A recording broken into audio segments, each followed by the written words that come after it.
আমাদের মাঝে তোমরা কেন এসেছো সবাই জানো। আমরা 2024 সালের এসএসসি পরীক্ষার্থী ব্যাচ পড়াইছি তোমাদেরকে। 2000 অর্থাৎ 15 তারিখ তোমরা এসএসসি পরীক্ষার আসনে বসবা।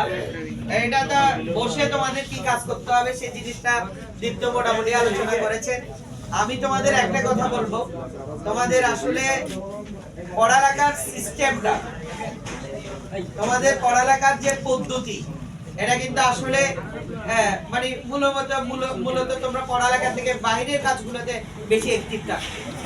এই জিনিসগুলো থেকে আমাদের দূরে থাকতে হবে, কেননা আমরা সবসময় চাই যে আমাদের পরিশ্রমটা সার্থক। এই পরিশ্রমের ফলটা আমরা তখনই পাবো যখন একটা ভালো রেজাল্ট করতে পারবো।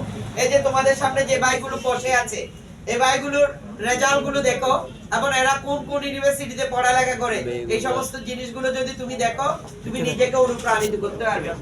এখন কি দেখতেছো তুমি জগৎ, এই জগৎটা তুমি আরো উন্নত একটা জগৎ দেখবে।